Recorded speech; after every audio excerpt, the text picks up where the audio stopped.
higher and higher. Hey everybody, Crow back again, and this video is going to be a quick look at the new Tomb Raider Pinball DLC pack that has been recently released for Pinball FX. Zen Studios allowed me access to a special build of the game, and for the past few days I've been playing the 2 Tomb Raider themed tables that are included, and I just wanted to put a video out there briefly talking about these tables. I will have separate videos on each of these tables in the future showing more of the gameplay, but I'd rather make those videos after the official release of the pack, which actually should be now when I'm posting this video on or around June 19th, 2025. This table pack should be available on all platforms Pinball FX is playable, including the @Games Legends devices.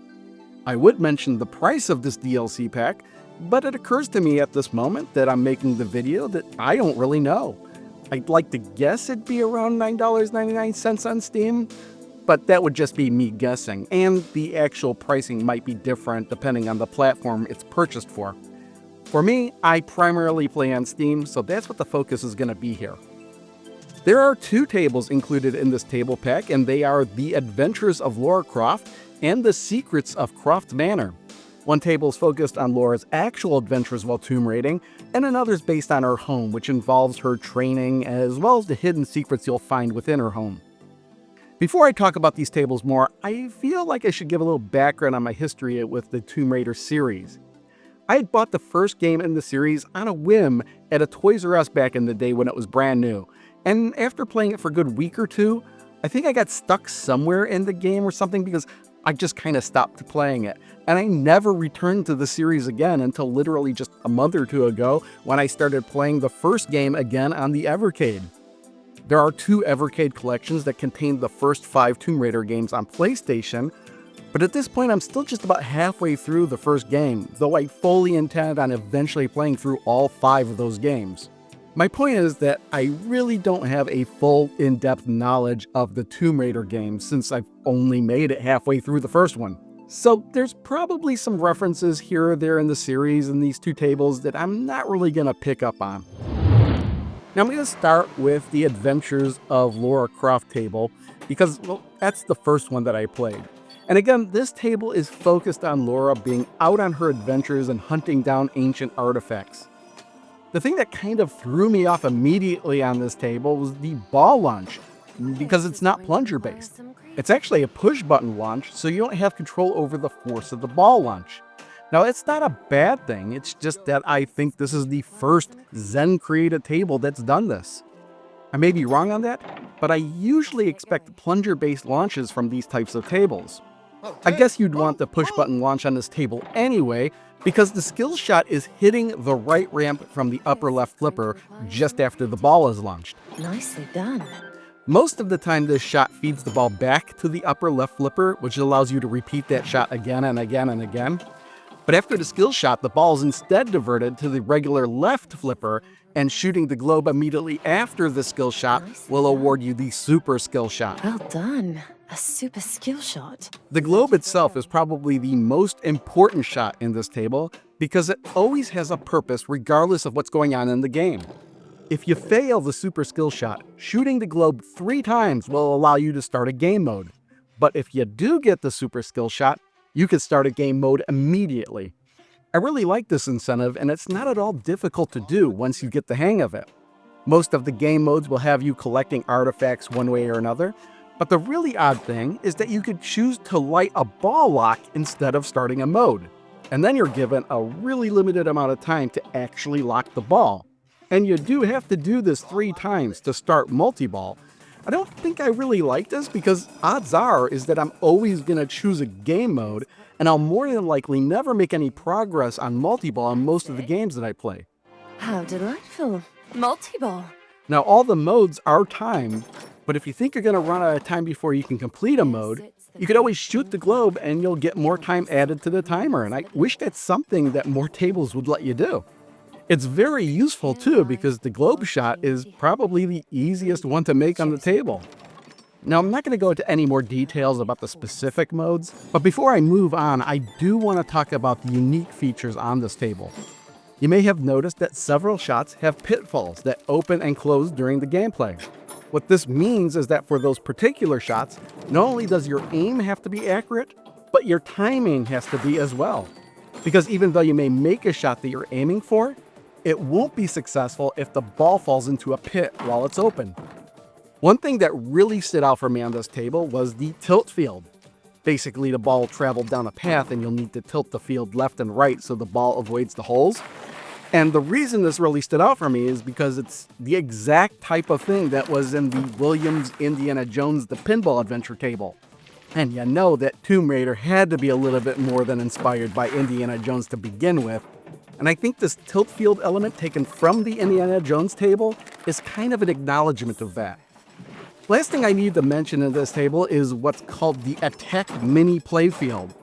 And this is the area that acknowledges that Lara does in fact shoot things in the games. Basically, targets pop up and you have to press buttons to shoot them. Pressing left will shoot left, pressing right will shoot right, and launch will shoot straight. These controls actually threw me off at first because I was expecting the controls to be left and right, to be actually aiming left and right, and the launch button would just fire the gun where I was aiming, because that's how it's done in tables like Sky Pirates and Duke Nukem. But I guess they just wanted to be different here. Regardless though, I'll give this table a thumbs up. I think it's a fun table to play. The only thing I really don't like is how you have to select to light a ball instead of a mode when going for multi-ball. Woo-hoo! I'm glad we got that one on tape. Jackpot! The other table in this table pack is The Secrets of Croft Manor, a table that centers around Lara's home, and all 4 of the main game modes center around Lara's training, while all of the other elements revolve around the secrets in the manor. Like most of the other tables in Pinball FX, this one has a regular ball plunge, and the skill shot is just getting the ball to fall down the lit lane at the top of the table. It's not as easy as it sounds though, as you don't have control over which lane is lit, and the lit lane is constantly changing. The 4 main modes in this table are pretty easy to start. All you have to do is keep shooting the ball into the fireplace enough times until you can start a mode, which, as I mentioned, all revolve around Lara's training. The one I always start with is agility training because it's so mind-numbingly easy, at least once you get the ball to the training platform. Then all you have to do is avoid the sticks by hitting right to jump the ball up to a higher platform and left to return it to the ground level. This mode is just so slow and easy, it's actually kind of annoying. There are 3 sticks that can go by at different heights, but the middle one is completely pointless because it'll never hit your ball whether it's on the ground or on a platform. Basically, I'll just keep the ball on the ground by default and jump to the platform if I see the lowest stick pop out. That's all you need to do. This mode just seems to go on for way too long though, and there's a good chance you could be sitting there for a while without the need to do anything. The next mode is Combat Mastery, and I find this one to be the most frustrating of all 4 modes. Basically, all you have to do is hit the moving targets with the ball, and you progress by hitting the correct ones. And you'd think that this wouldn't be that big of a deal, but this is the one mode that I've not been able to complete, because inevitably, the ball will always eventually rebound in such a way where it goes straight down the middle. Maybe I'm doing something wrong, but I've tried again and again and again, and it always seems to happen. I guess I just have to keep trying, but I feel like you just have to be way too careful while making your shots in this mode. The next mode is Maze Runner, and it just involves making left or right hedge maze shots, whichever is lit, until the mode ends. The last mode is Study Session, and you just need to hit the books as they appear. Sometimes there's a ladder that's in the way, and you just have to hit it until it doesn't block the book you need to collect anymore. And that's all 4 of the main modes, and you might have noticed something that they all have in common.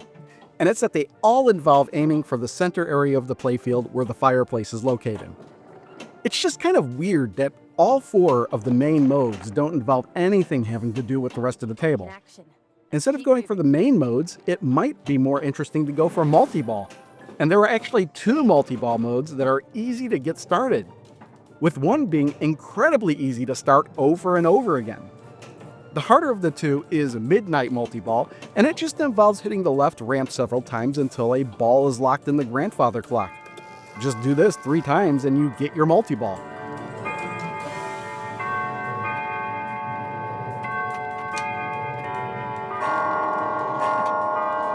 The Manor's got a surprise for you. Award is... The far easier multi-ball to get is the White Queen multi-ball. You only need to hit the right ramp once up to the mini playfield and use the upper flipper to hit the orb targets and then shoot it up the ramp, which will open the secret compartment. And if you just hit the ball in there, it'll start the multi-ball mode. The thing I haven't quite figured out yet is why the ball will sometimes pause just above the upper flipper and sometimes it won't. It's something that's probably so obvious and I'm just looking right past it.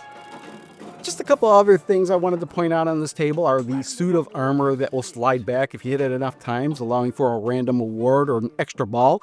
And of course, Laura's butler, Winston, is included in this table.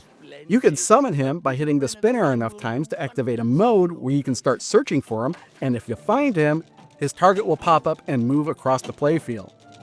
There you are, Winston. I've taken care to avoid the freezer this time, Lady Croft. This table in general is a bit friendlier and easier than the other table, I feel, Marvelous effort, except for that one mode that I find incredibly frustrating. And with that, I'll wrap up this video. I do like both tables, though I do like The Adventures of Lara Croft just a bit more, just because I find it a little bit more challenging. Both tables have their flaws, or maybe it's just a thing here or there that I don't like, but overall I could definitely see myself keep coming back to these two tables.